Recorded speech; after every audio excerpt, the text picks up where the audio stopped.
Welcome to Thrive Deeper, the show based on the Thrive Bible reading guides. This is an ongoing conversation about God's Word with Thrive's author, Dr. Matthew Jacoby, and your host, DJ Payne.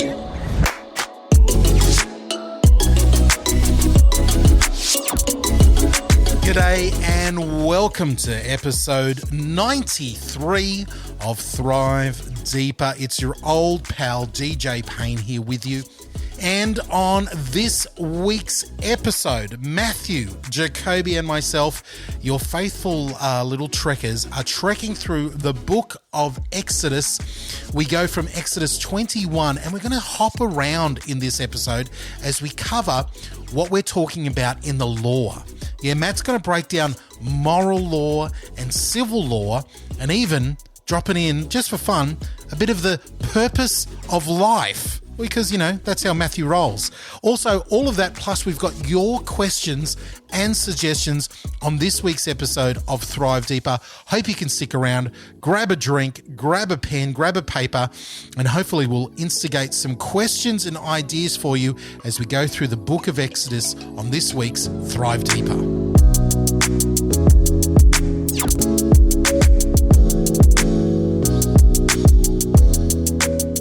Matthew, you've been keeping pretty busy. Oh, yeah, I've still got heaps on, even working from home.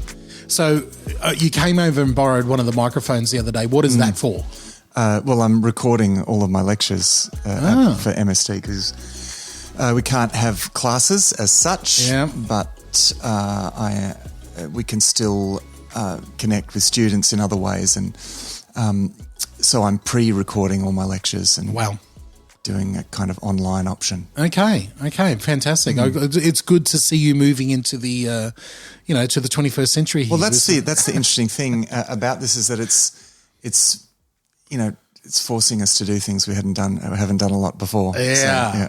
Now, for those listening in the years and years in the future, this is obviously, we're recording this in April of 2020. We're in the midst of this whole COVID-19 coronavirus thing, lockdown. A lot of people, we're basically stopped from, physically getting together in the same space. Unless, of course, you're going shopping, going to the pharmacy, going to school, going to the hospital. Or going for a walk in the park. My kids are all at home doing their homework. It's actually the quietest I've ever heard them at home. They're all in their own spaces. Here's my little positive spin. My little positive spin off this. I really do believe that a lot of people at the end of this are going to go, homeschooling, not a bad option actually. I think a lot of parents and a lot of kids are going to really be excited by homeschooling after the end of this. Really? Is that's a good thing? I think that's a great thing. Okay. I think that's a great thing. Do we really want to go down? I think this is now beginning to get into an episode of Thrive Perspectives. Look, I, for one, am not exactly a fan of the current education system. Okay. All right. Just save all your hate letters to me. Don't send them to Matt. And I think homeschooling gets a bad rap. I think the educational system in the world, in the Western world, is actively anti-homeschooling. And I think as Christians who have got the God-given responsibility and role to educate our children, we are very happy to hand it over to the government. And I don't think we take responsibility of educating our kids enough. And I think that I've already heard from parents going, this is the best thing I've ever experienced. This is the happiest I've ever been with my children. And my children are finishing their work by 11 o'clock in the morning and we're having great times together. Yeah. Well, our homeschoolers all over the world are like, hello. Welcome to our world. Yeah. Welcome to our world. We do this all the time. I've seen, in fact, possibly even most other parts of the world, if they could have our educational system, they would think all their Christmases come at once. I mean, I've been to state education in India and it's really ordinary. We have pretty good state education. In the Western world, let me just get on my little high horse for a second. Yeah. Our education system is rated one of the worst. We have the worst results for basic numeracy, literacy, education in the Western world here in Australia. Really? Yeah.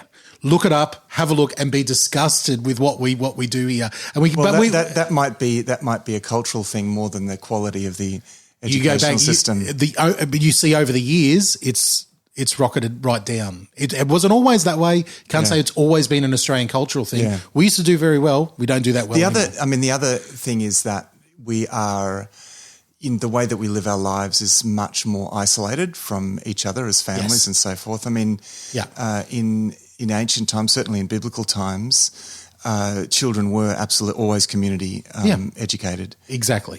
So the idea of, being community educated, I like it. So same. I do. Look, I'm jumping off my high horse, and I'm sorry if I've offended anybody, but I'm hoping that this will cause all of us as a community to rethink how we've done school. Yeah.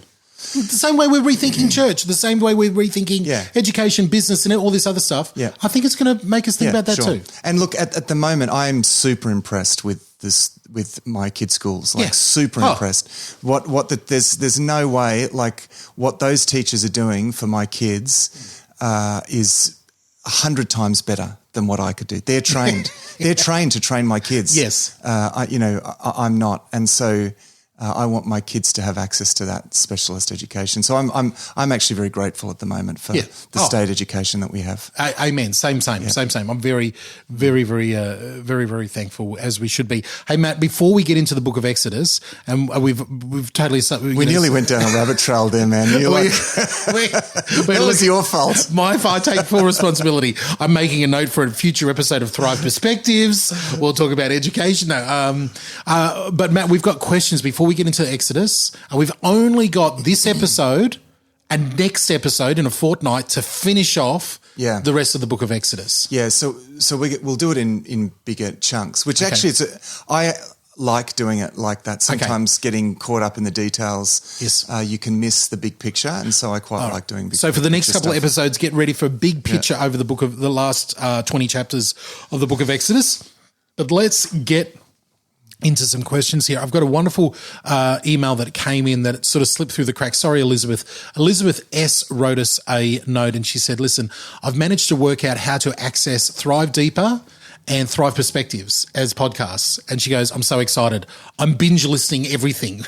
Right. And I'm like, okay, Elizabeth, God bless you. I really appreciate these programs, and thank you to you and Matthew for your efforts. I've got a question going back to Genesis 49. All right.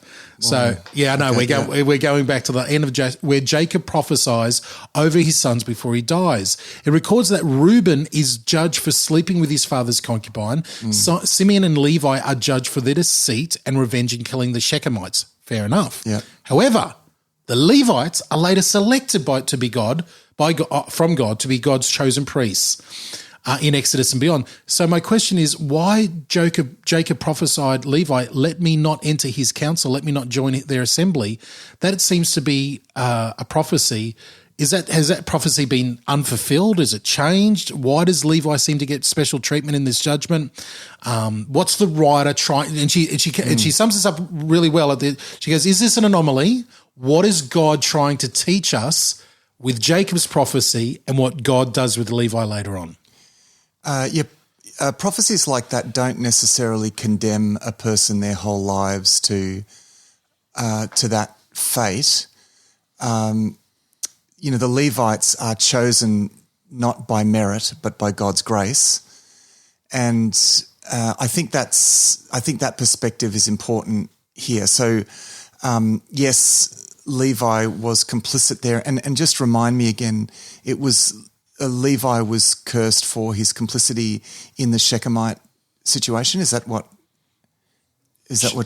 She's saying? They were judged in part of that. Obviously, part of the judgment is around the killing of the Shechemites. Yeah, that's right. Yeah. Yep. So look, I mean, I think that it's a case of grace cancelling out something that is otherwise. Just consequences. And it's when I read this question, Matt, tell me if I'm wrong here, immediately I thought of what we've just been reading in Exodus in the 10 Commandments, where God says, I will judge you if you disobey this for 2 or 3 generations, but for the people who love me, I'm going to bless them for thousands of generations. And it sort of made me realize, no, God wants to bless us. Yeah. And maybe Levi the man was judged. Yeah, that's right. I think there generally are consequences though. You can never isolate the man from his progeny, and that's what that statement about to the third and fourth generation is about. It's about natural consequences. But the Levites then are elevated by God. Yeah. And that is an act of grace, and that's my point. So so certainly they don't bear the guilt for what Levi did, but they are nevertheless elevated from what might otherwise be the consequences of that. I love it. Grace, such an important thing to remember here. Elizabeth, listening in Queensland, I hope that answers your question, and thank you for listening to so many of our episodes. I hope you come out the other side okay from all of it. We've got a question here from Molly, and I think I know which way we're going to go with this one, but Molly's got a message. Hi, DJ and Matt. I'd love to hear from you guys about some positive perspectives on women in leadership in ministry in the church. She goes on to talk about, different denominations, different worldviews, different things to do with Christians in leadership and the women, genders in churches. I'm going to say, before you even get a chance to answer this one, could this be a future Thrive Perspectives? Yeah, it is. Okay. It is. We'll get down a massive rabbit hole now if we try and... Yeah. Because it's an important and a big issue. Yeah. So let's do a Thrive Perspectives on Okay, that. Molly, you've heard that there. Thank you for sending in that questions, and make sure you subscribe to Thrive Perspectives. Andy has written to us again. Andy C. Has written to us again, and he said, listening to the 10 Commandments edition of Thrive Deeper gave me a thought for maybe a perspective episode. Okay, so we got another suggestion here. People are really liking the perspectives. I know they really are. Can you? I'd love to hear a Christian outlook on crime and punishment and capital punishment in light of that is relevant to what we're going to look at today. So we might touch on that. Okay.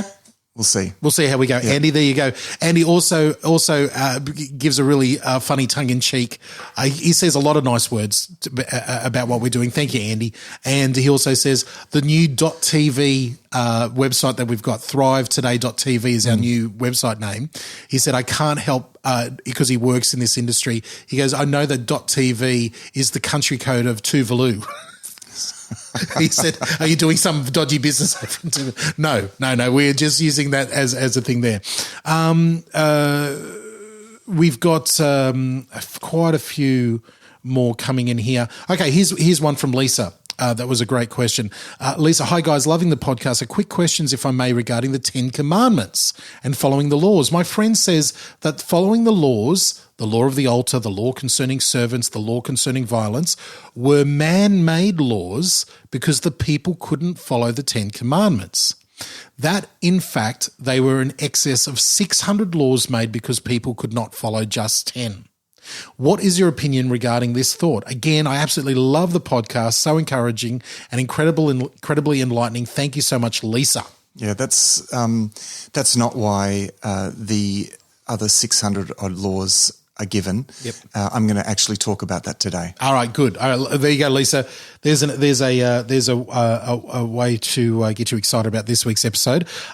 We've actually got quite a few emails from Jack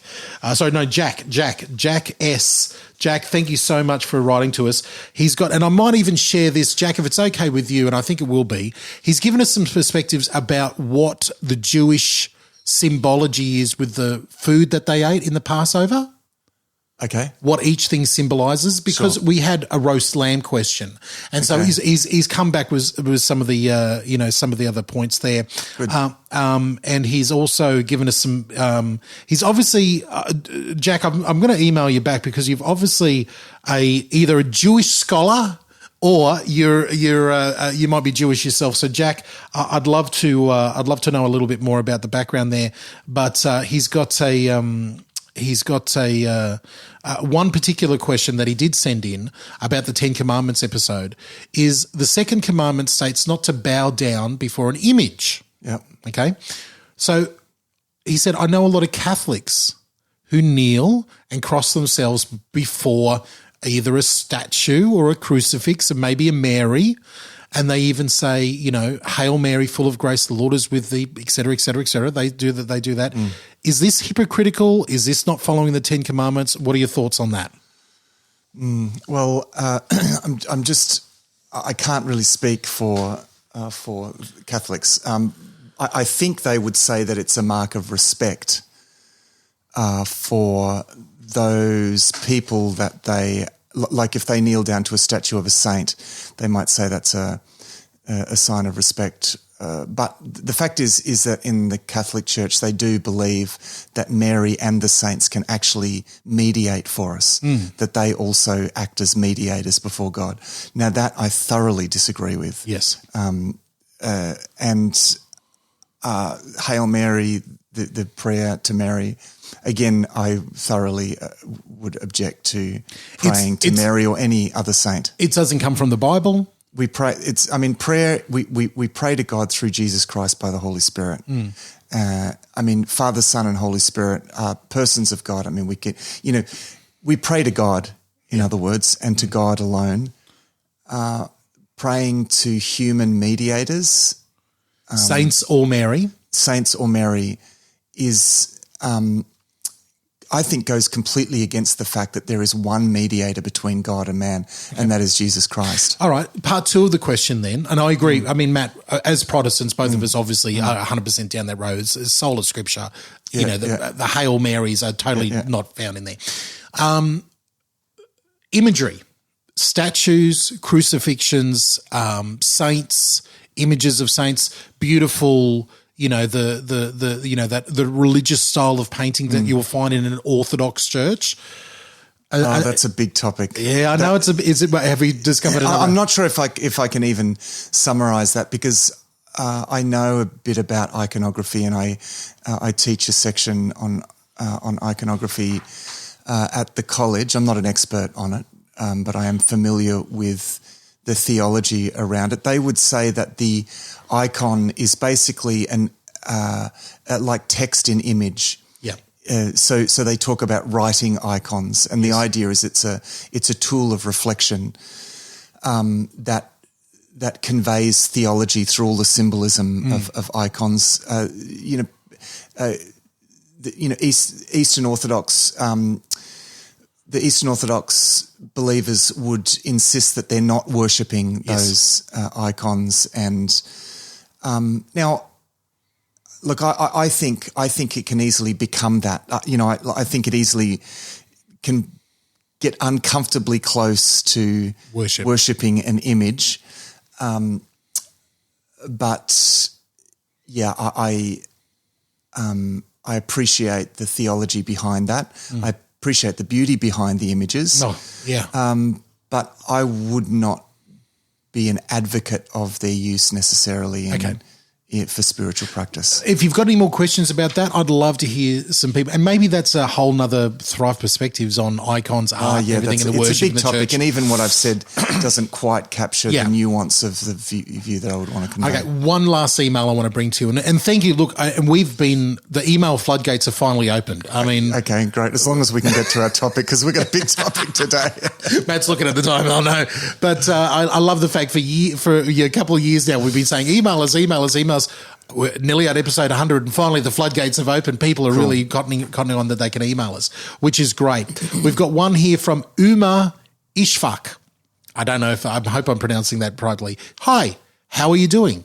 I aim to provide you high-quality, free-to-cost guest post article for your amazing website. I can send you some really great topic ideas for this purpose, which would be relevant to website niche for sure. If my topic ideas appeal to you, I'll send you article. I would just need a black backlink in return of article. Backlink needs to be within the body of the article. Is there... What? Please let me know your response to this and what topic ideas you would like. From Uma. Now, this is some sort of obviously we've now been in the net of this world of people who are writing just bogus articles for backtraction and everything like that on their website. Uma, if you are listening, and I'm sure you're not, Thanks, but no thanks. Thanks, but no thanks. Hey, but everybody else who's emailed, thank you so much for emailing in. We really appreciate your emails and especially all the feedback that people have gotten as we go through this book of Exodus. Last fortnight on the last episode, we covered the 10 Commandments. And, that's the biggie. That would be the foundation of what all the other laws come, are built on, the 10 Commandments given to Moses. Well, a bit of perspective, there are different levels of the law. The 10 Commandments represent the major principles of the moral law. They're major moral principles. Yes. Now, there's a level of law above that, and that, of course, is the twofold commandment. Love the Lord your God with all your heart, mind, soul, and strength, and love your neighbour as yourself. Okay. So that even sits above the 10 Commandments. Okay. From a biblical perspective. We've gone from, I used the word foundation, and now you're going for umbrella. So let's stick to the umbrella symbology. Mixing metaphors here. That's good. No. So the biggest overarching law that we as Christians live under is love the Lord your God with all your heart, mind, soul, and strength, and love your neighbour as yourself. Okay, so that's the twofold commandment. Then under that you have the 10 Commandments, which are major moral principles. Now you've used that before. Moral law. Yeah. Are you making divisions on the laws? There's a moral law. Yeah, and those divisions are strongly implicit. Okay. It's not like you've got the text saying, now this is this, but this is another division. Yes. But clearly what we have is these 10 general principles, and they are set apart in the sense that, they're written on tablets of stone and so forth. And carried in the Ark of the Covenant. Yeah, that's right. So these are these major moral principles. Then you've got, so let's call that the moral law. Okay. Then you've got the civil application of that, specific applications of that law. Okay, almost like civil. I think of the civil laws that we have in the land of Australia, or even unique to Geelong. That's right. So what does this look like for the people 1300 BC? Okay. Well, it gives examples of that, and that's what we're going to focus on that today, because a lot of people, because what you have immediately after the 10 Commandments is a whole lot of examples of the application of that in civil laws. Okay. A lot of people look at that and are horrified because it's talking about slavery and it doesn't look like there's much gender equality there, and and invariably they're all based on a misunderstanding of what's actually going on in those laws, and I really want to clear up that misunderstanding. Well, I want to get beautiful. I want to get this foundation set up though in my own head as well. You're saying that there is a moral law that is universal. Tell me about, define moral law for us right now. It's a law that governs our attitudes and behaviours just generally. Okay. And then there is the next level of law is the specific application of those things. Is there another level under that? Would be civil law? Yeah, that would be civil law. Is there another type of law? Is it just those two moral laws? No, well, there's also in Exodus, we also have the sacrificial law. And we're going to get more of that in Leviticus, so we're not going to talk about that today, but that's the instructions. It's perhaps confusing calling it law. The instructions around the tabernacle and the worship in the tabernacle. Yeah. Now that's slightly different because it's three-dimensional theology. It's like conveying through symbols. It's conveying the key elements of worship and salvation, and I guess, as I said, three-dimensional teaching on the essentials of the faith. How are we made right with God? Well, the temple is a three-dimensional answer to that question. Okay, so let's get this in our minds again. So overriding everything. The tabernacle, I should have said, because of course the temple is a later solid version of the tabernacle. So overriding everything is a. Would you even call it a moral law? The two laws that you mentioned at the beginning. Would you call that moral law, or would you call that something unique again? No, it's even higher than moral. It's the meaning of life. Okay, that is awesome. I love it. Okay, so at the top of everything, you have the meaning of life, which is to love the Lord your God and to love others as we love ourselves. That's the even Jesus reiterates that, saying that is everything. That is the meaning of life. Yeah. underneath that, to live out that meaning, God has given us a moral law, which is embodied in the 10 Commandments. Yeah, right? That's right. Most of which is made up of prohibitions. See, the top level is, this is how I want you to live, positive. Yes. Love God, love your neighbour. Yeah. And that means... Yes, don't kill. Yeah, don't do... So the first 4 commandments deal with the love of the Lord your God. Yes. And the next 6 commandments deal with love your neighbour. Okay, great. So we get more detail. Okay, and then... Now this is where you made a point before, Matt, and I really want you to enunciate that. We like to say, and as we even got one of the questions, there are now 600 other laws. Yeah. Now, are we talking law as the same as that moral law? Or you used a word before for the sacrifices and stuff. This is more instruction. No, the laws that come. The laws that come after are, and I've said that before, civil laws. Yes. So they are the application of the principles of the 10 Commandments. Okay. And of those 2 major principles, love God and love your neighbour. Yep. They are the specific application of that to specific situations at the time. Okay. Now, because that's required. Now, it's important to note that these laws don't cover every situation because they're not meant to. They are examples of, they're what you call paradigmatic laws. Okay. They create paradigms for how the major principles can be applied in different situations. Okay. So they're not, so for example, our civil law that we have, or our criminal law, it governs all different sorts of behaviour. Mm-hmm. You know, whether you can overtake on double lines, from jade walking through to what the difference between murder in the first degree and murder, and so whatever. Yes. Okay. So now you don't have that same kind of law code here. You just have examples of what justice looks like in this situation. And then the idea is that they could then refer to that for differing situations and apply that with a bit of wisdom and reference to the main principles. And then sitting. So that's so it's basically, and again, I know I'm labouring on the point here, but I think it's really good to walk into this with a clear framework to hang everything on. Yeah.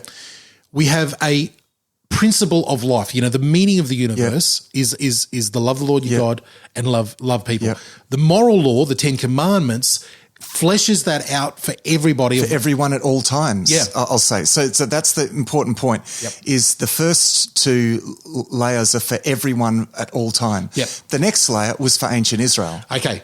The civil law that we then read in Exodus and we read on into the other books of, the first 5 books, a civil law is fleshing out what those moral laws look like for their society. That's right. Yeah, that's Okay. right. And as I said, they're paradigmatic. Even for them, they were paradigmatic. Yep. So in different cases that aren't covered by specific things mentioned in Exodus or Leviticus, you would extrapolate from what we are told. Now, we can actually look at these and do the same thing.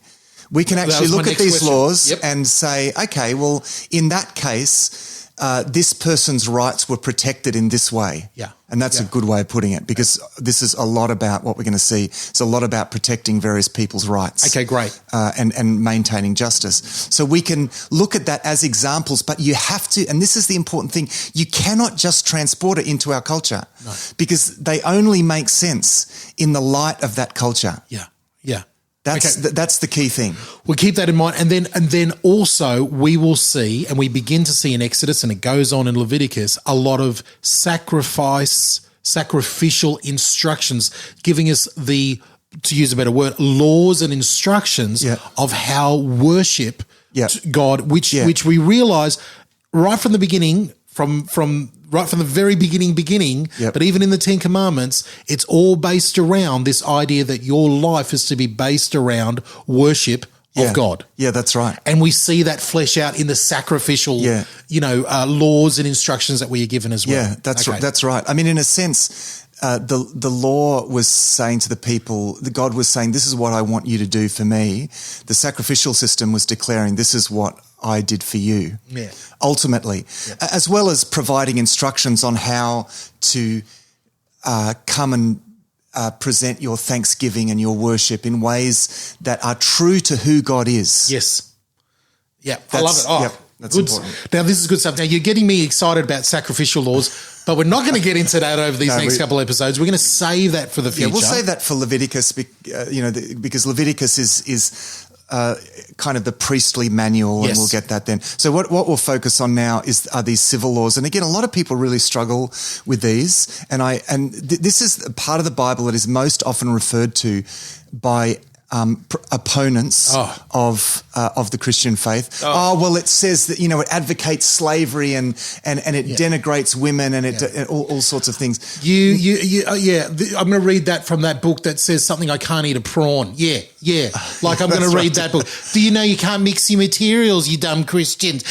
I've heard it all. And you're like, are you serious? It's all based on a complete misunderstanding of the purpose of those laws.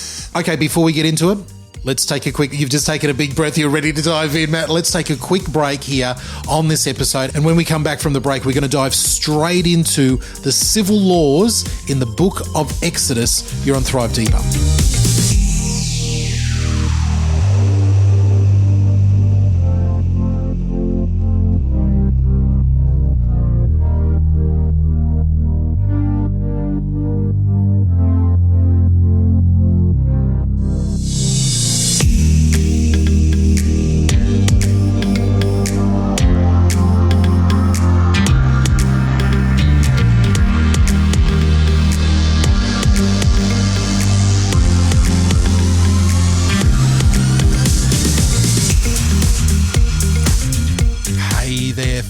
It's your old pal DJ Payne here, interrupting the show halfway through, as I am wont to do. And I want to let you know this week, a massive thank you from all of us to you who've gotten in contact with us. We've had so many people email, drop us a line on Facebook. On the Facebook page, we've got 2 separate Facebook groups now, one for Thrive Deeper and one for Thrive Perspectives. We'd love it if you're part of both of them. And we'd love it if you are subscribing and rating both of our shows on Apple Music, Apple Podcasts there. You can jump in there and rate our shows 5 stars. Let everybody know how much you love them. But I introduced something last week on the last episode of Thrive Perspectives, and I wanted to give you the opportunity as part of the Thrive Deeper family to be a part of it as well. I'm calling it the advance party. Just like, in the military, you've got the advance party that sneaks off a little bit ahead of everybody else to scope things out. That's what I'm asking here. I want to build up a bit of an advance party of listeners. Why? Well, we've got different topics coming up on Thrive Perspectives, and we've got different books of the Bible that we're heading into with Thrive Deeper here in Thrive Deeper. And I would love a little bit of an advance crew to hear some questions and ideas about topics and passages that we're going through, and wonder if you would love to let us know your feedback, your thoughts, your questions. If that sounds something that would be exciting to you, and I know it's not going to be exciting for everybody because I'm giving you some homework here to do, but if you want to be part of the advance party, here's what you do. Head over to thrivetoday.tv. That's our website. You know it now. thrivetoday.tv. And when you're there, just head over and drop us a line. You'll see contact us there. Just drop us a line and say, listen, I'm interested in being part of the advance party. That's all you need to say. Just make sure somewhere in there you say advance party. And I know I put you down on a secret little email list just for us and the advance party there. If that sounds like something you would want to do, I'm making it sound like it's really fun and exclusive. It's basically me giving you homework if you want that. But if you love the shows and you'd love to be a part of it like that, that would mean a lot to us. It would help a lot as we continue to go forward here. Well, we've got a lot of great news and new ideas happening over the next few months as part of the Thrive family, and I hope you can be a part of it all. There's got some great stuff happening, but right now, let's get back into the book of Exodus and really break down what's happening between the moral and the civil law. I've got a lot of questions for Matt, and maybe you do too. Let's get into it now on Thrive Deeper.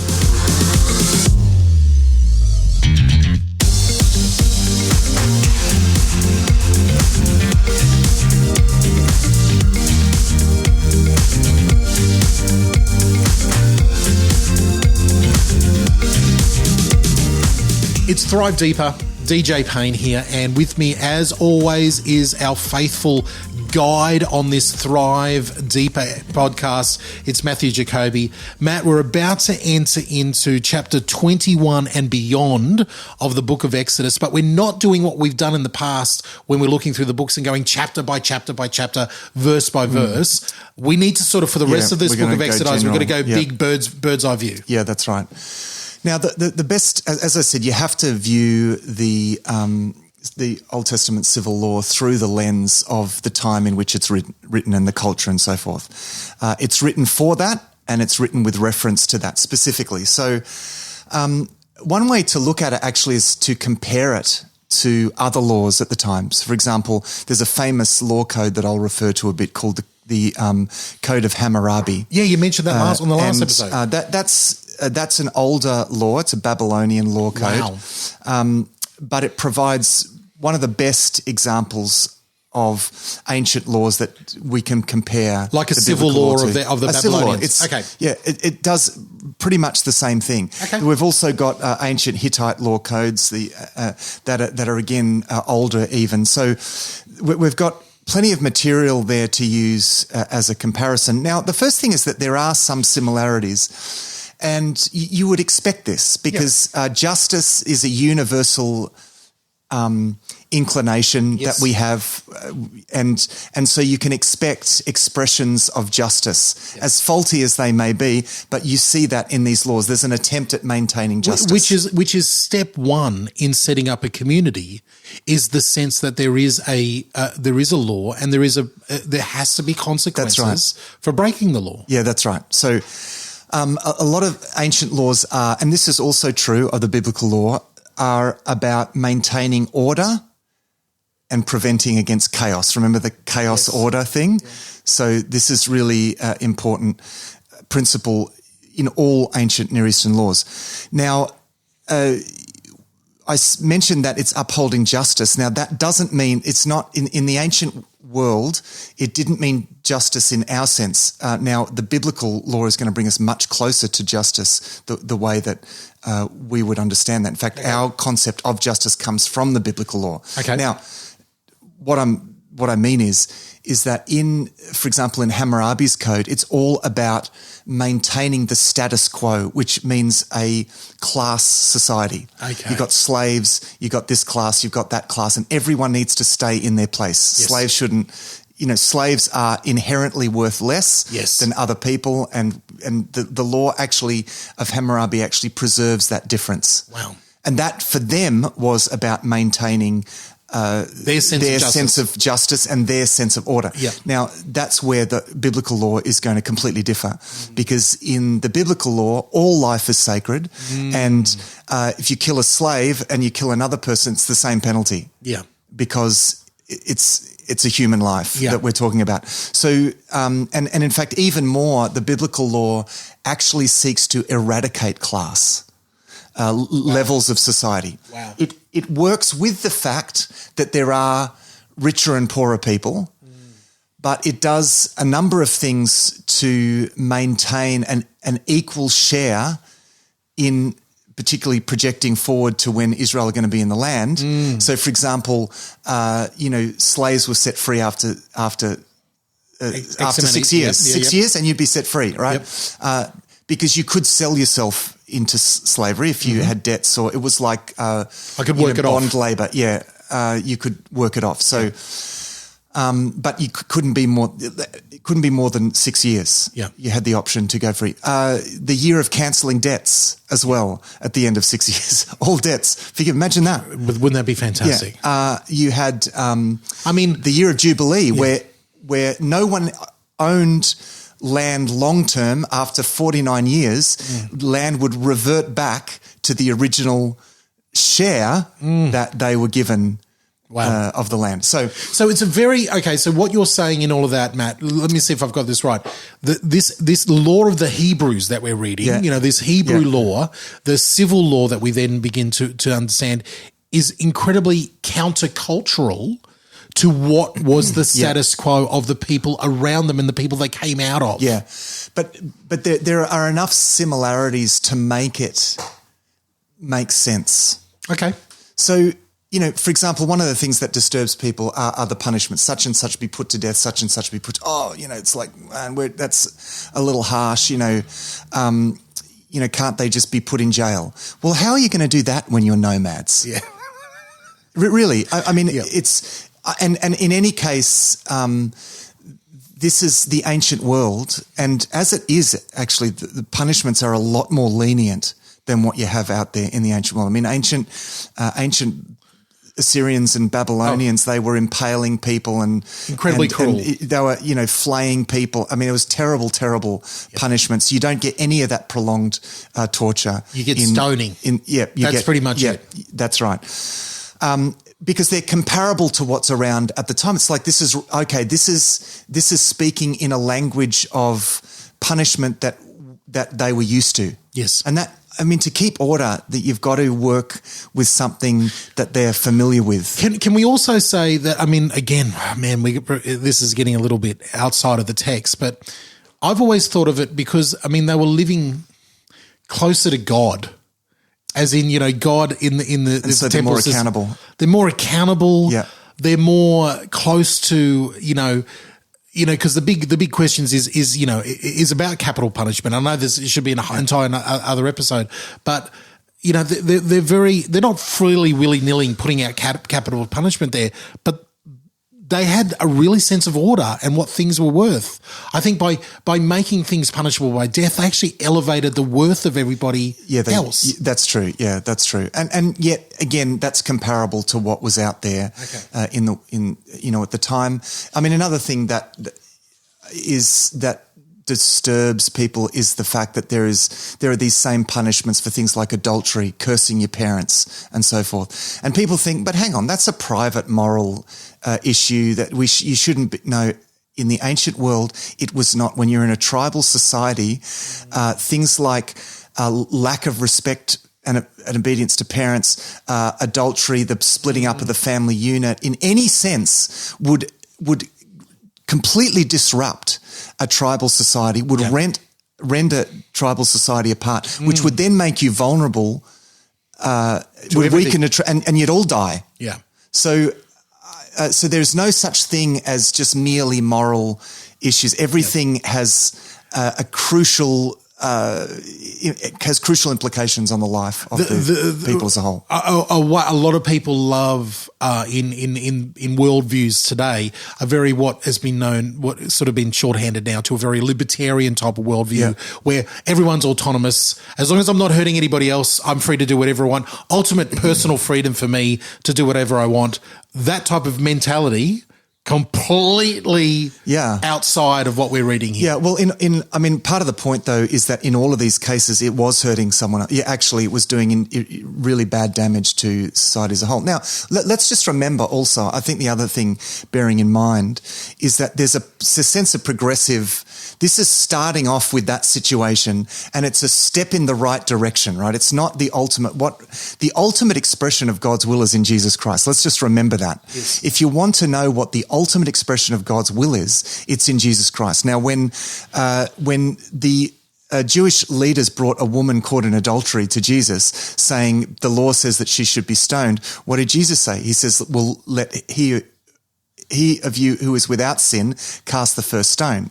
Now, he didn't invalidate the law necessarily, but in a very clever way, he kind of trumped it with a bigger principle. Yeah. So, and brought out, I think so that's an important perspective. I think Jesus is bringing out maybe the heart of what the law is all about, what this civil law is, pointing back to the moral law, pointing back to the bigger purpose of why we're here. We got to remember, we got to look at these as from what we just said at the beginning. They're sitting underneath these other bigger principles. Yeah, that's right. And in fact, it's important. That's an interesting example there in John 8 with that story, because there we see Jesus showing grace to this woman, and grace only makes sense if there's a backdrop of justice. Because grace is you getting what you don't deserve or not getting what you do deserve. So, yes, according to the biblical law, she was culpable for having done, and there's no talk about the husband. Which is interesting because actually on the biblical law, he is culpable as well. Exactly. So, they had, and I think Jesus there is, I think there's an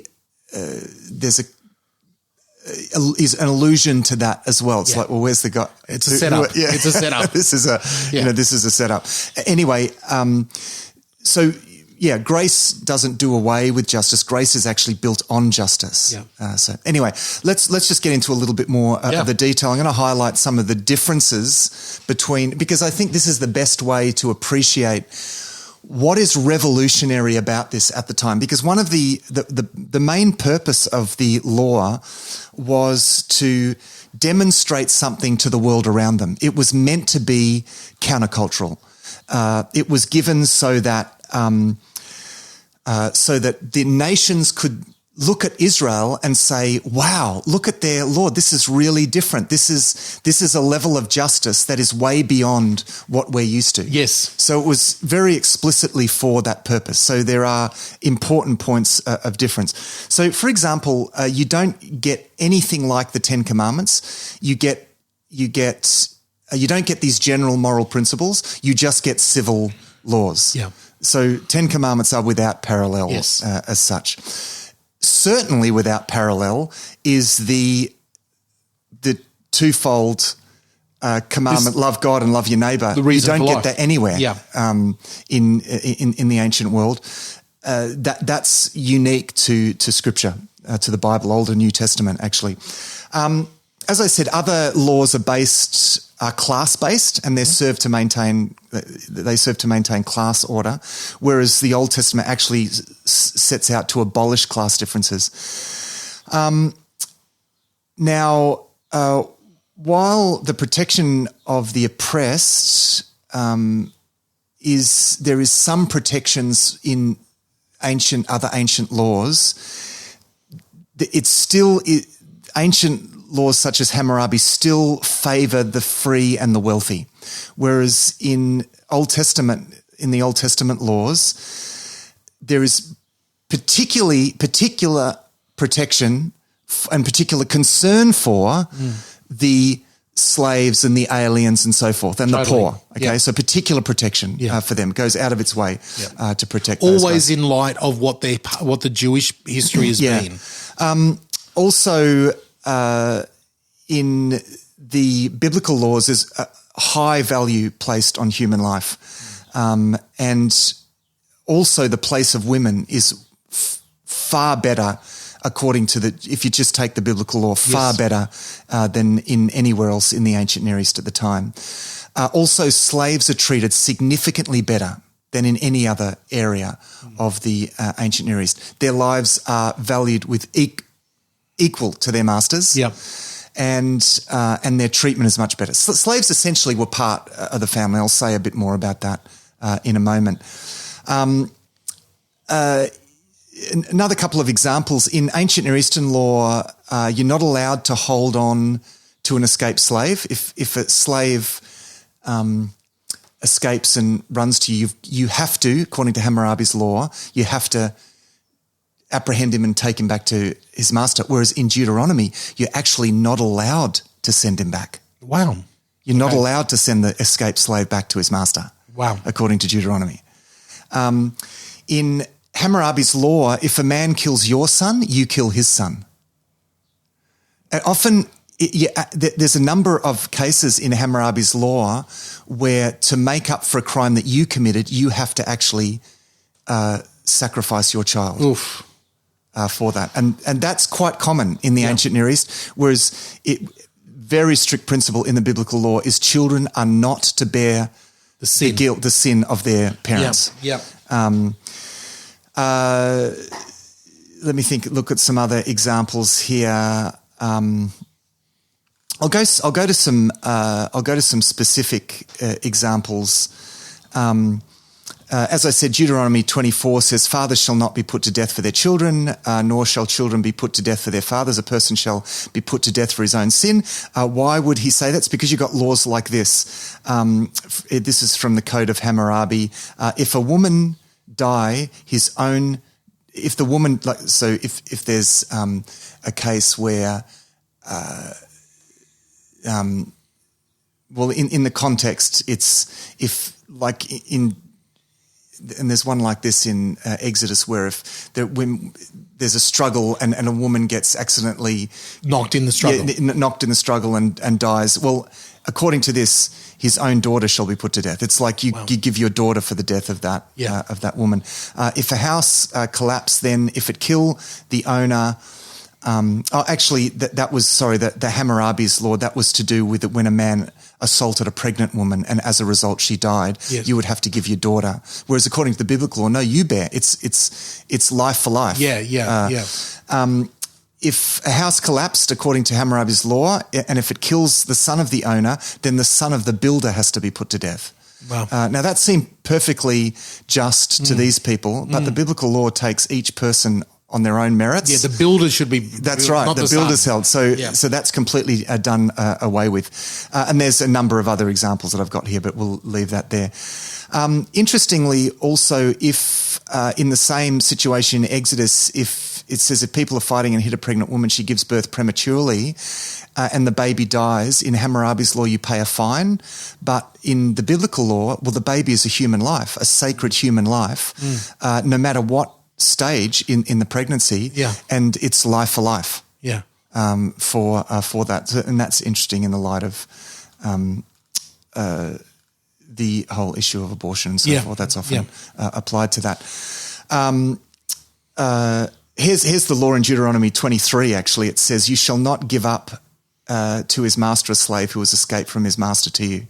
He shall dwell with you in your midst, in the place that he shall choose within one of your towns. Wherever it suits him, you shall not wrong him." That's so crazy, isn't it? Yeah. It's just because, I mean, and I think what's happening, what this envisages is because the foreign nations treated their slaves so badly. Yeah. If their slaves escaped and took refuge in Israel, or if even within Israel if a slave escaped, don't send him back. Yeah. Because he's escaping for a reason. And so what this envisages is lots of people coming into Israel for sanctuary. Wow.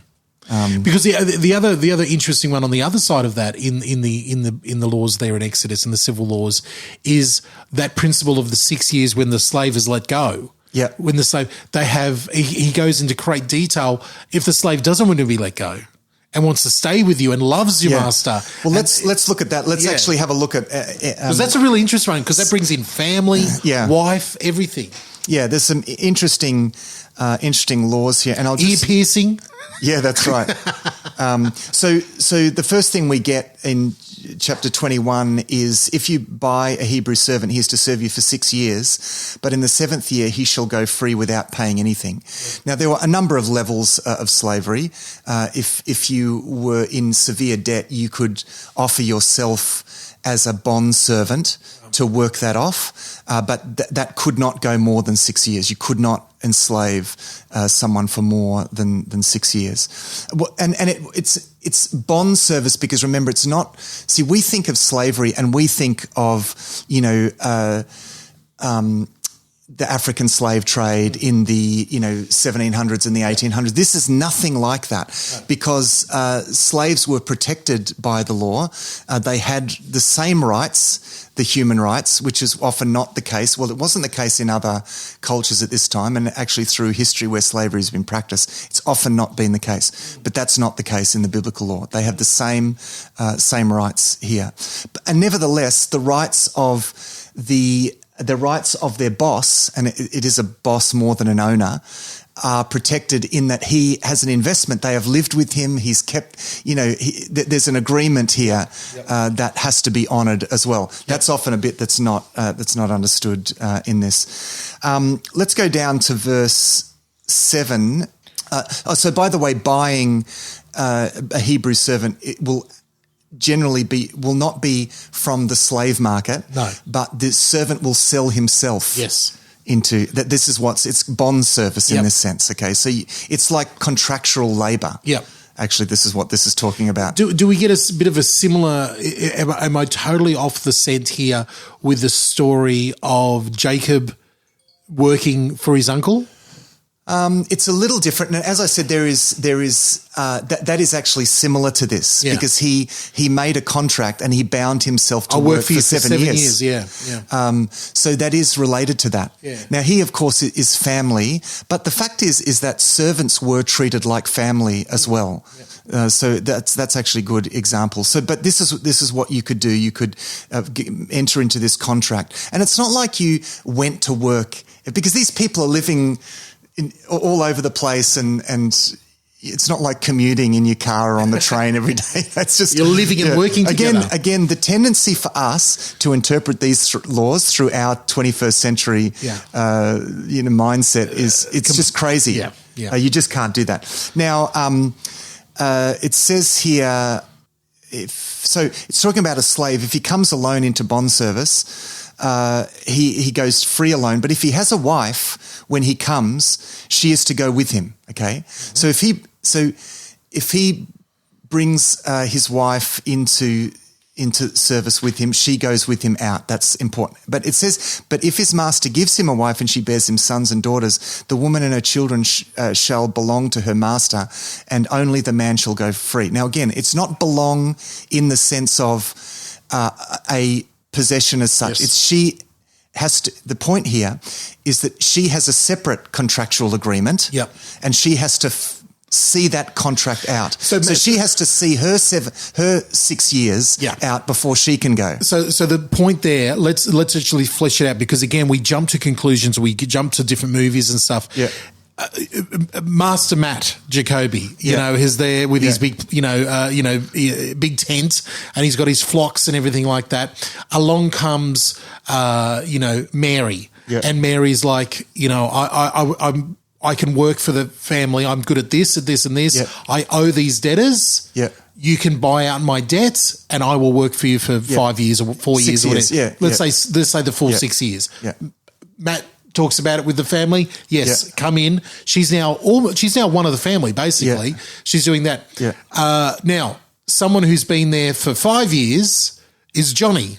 Yeah. And Johnny's done the same thing. He had a lot of debt. He's your herd guy, and he's got 1 more year to go, and he's out of debt. Yeah. Right. So Johnny comes to Matt and says, "Look, I'm out of debt. And you go, "Well done, buddy. Nice knowing you." And he's like, "Yeah, but I've fallen in love with Mary here." Yeah. Can I take her with me? And that says no, because the rights of the boss are protected here as well. So it's important that we don't. This is not like because through our lens we look at this. Oh, that's because she's a woman. It's because we have this. Yes. We have this view that the Bible is all but it's not.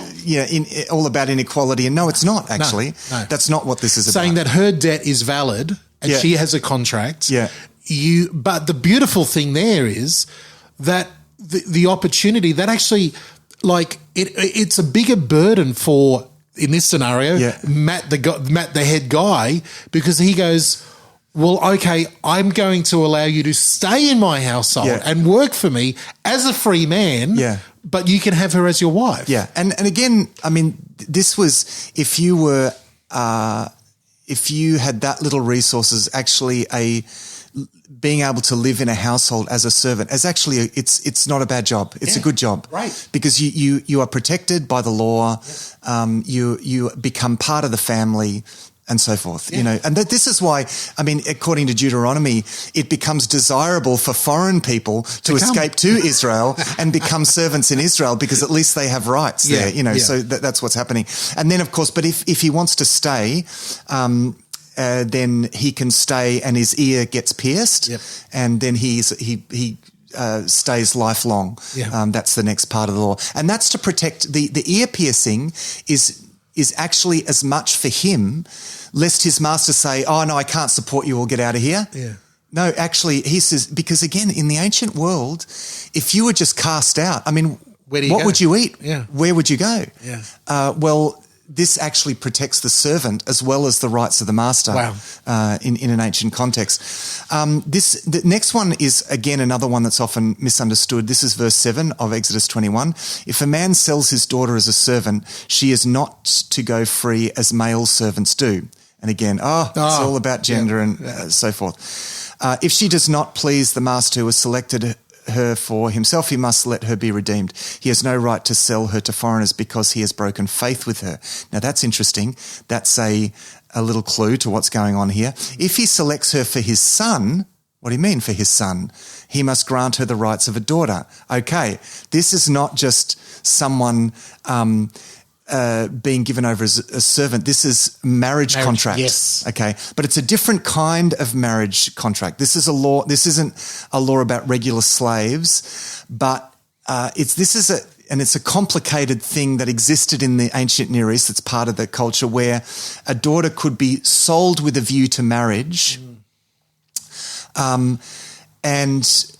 what this is doing is protecting her rights so that she's not just cast off in that sense. So for a start, it's in these cases, it's marriage, okay, so it's seen as lifelong. And then it says here in verse 8, if she doesn't please the master, if he just decides, I don't like her anymore, he can't sell her off. You actually couldn't sell slaves off. Because they're not commodities that you can just... But she's not a slave here, she's a wife. She's a wife. So this is saying don't treat her like your other servants. I mean, and arguably selling off even other... you could possibly allowance for arrangements where you could sell out the contract, all of that sort of stuff. But you're not allowed to do that here. She has to remain a wife. Yeah, and that would have... This is the thing. This is actually protecting her rights. Yeah. That's what this is about. Yeah. Because, again, we look at this through the lens of, she's being treated like a commodity. No. It's actually her rights that are being protected here. Because, again, it's not like, she can just go off and get a job somewhere else. No.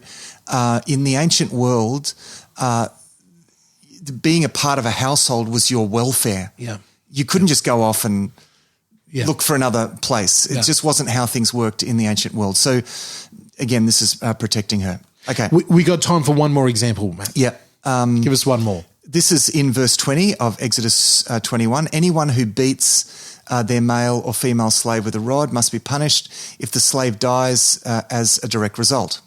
But they are not to be punished if the slave recovers after a day or two, since the slave is their property. Now, this is referring to a specific case. So the law here...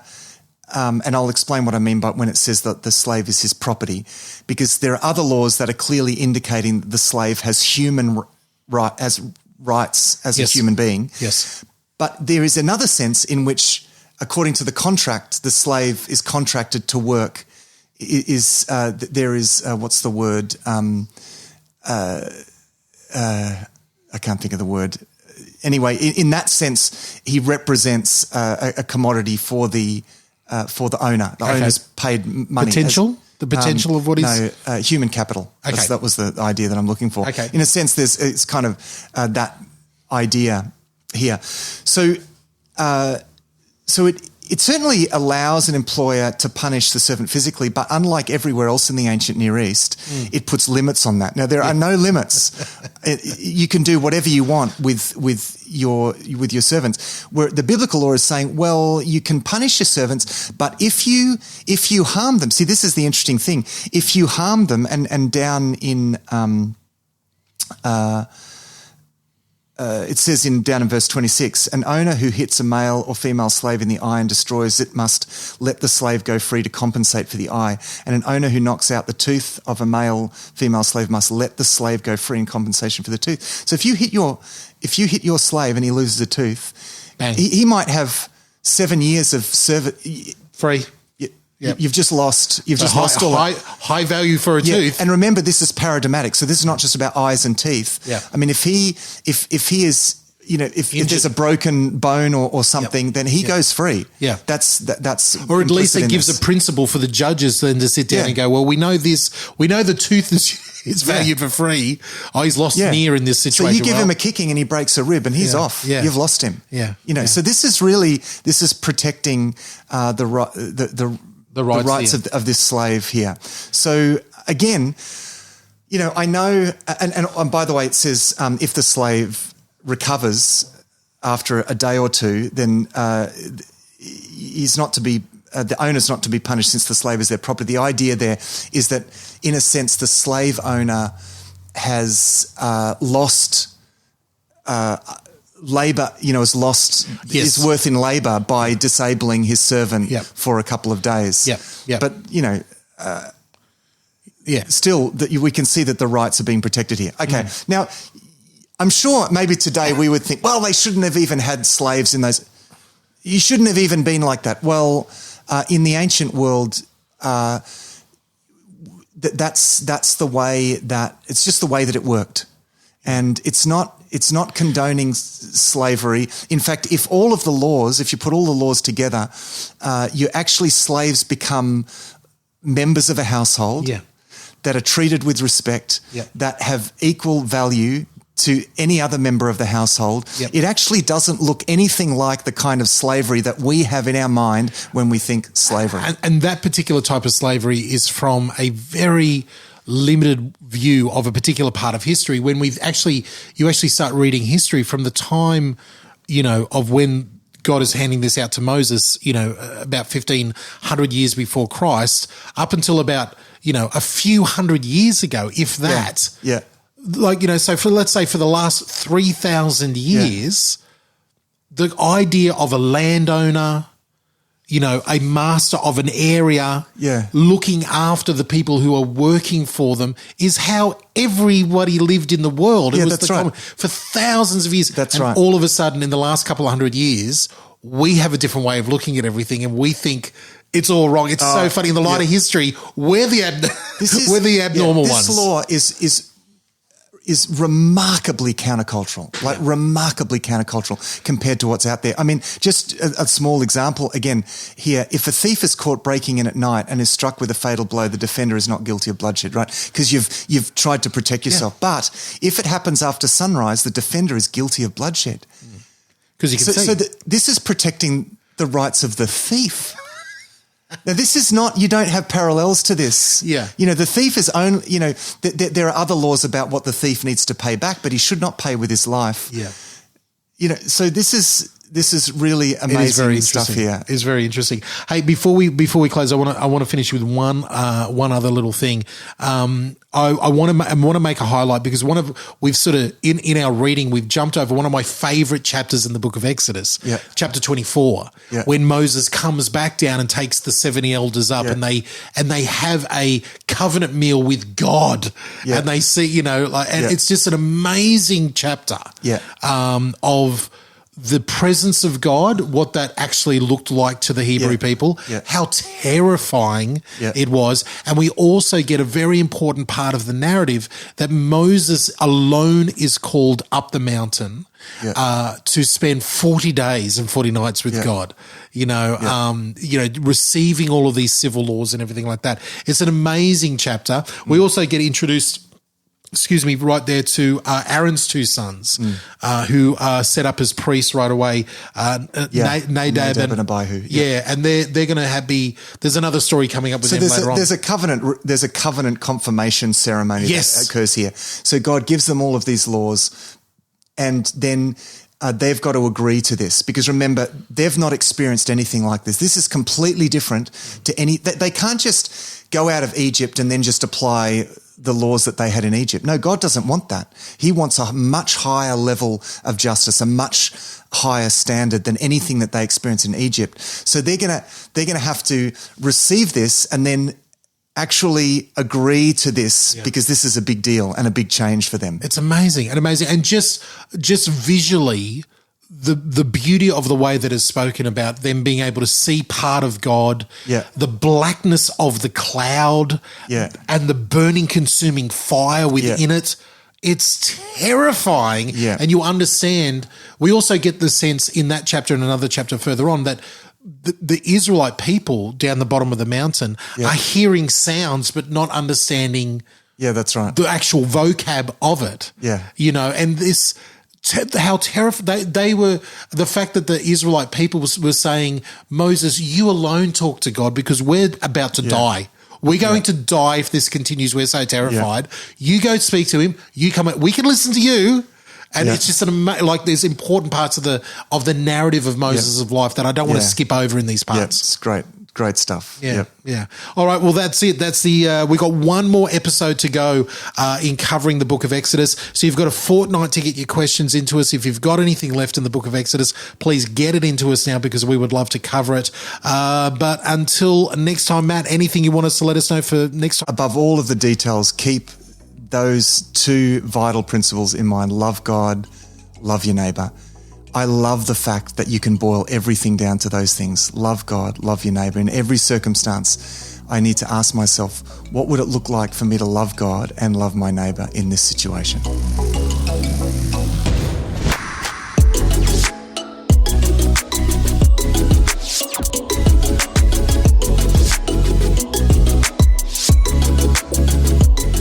I can't believe that we've only got one more episode for Thrive Deeper on Exodus. Can you believe we've gotten through Exodus already? Now, a little bit of a sneak peek. Hopefully you've got your Thrive daily reading guide already, but we're heading into, what a jump this is, from the book of Exodus all the way to the end to the book of Revelation. Book of Revelation is next. We would love to say, hey, we had it all planned out. We knew this was going to happen. This is our response to COVID-19 and coronavirus. And no, this is all God's provision here. We've had this slotted in for over a year that we'd be going into the book of Revelation next. It's going to be really interesting. So get in advance, get into the book of Exodus. If you've got any questions, get them to us now. We can start reading ahead in the book of Revelation. It's DJ here, and on behalf of everyone, part of the Thrive crew, Stuart and Matt, thank you so much for your love and support. We'll see you next week.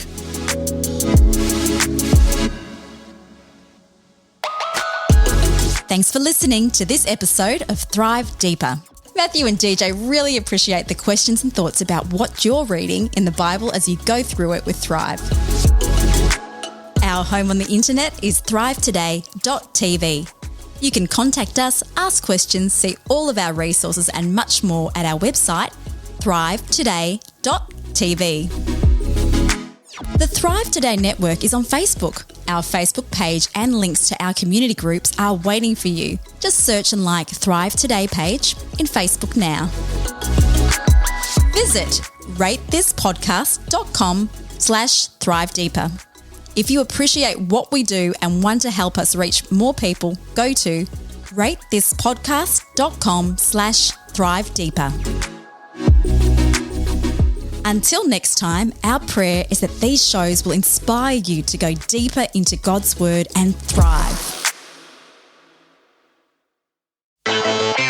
This was another DJP.FM production.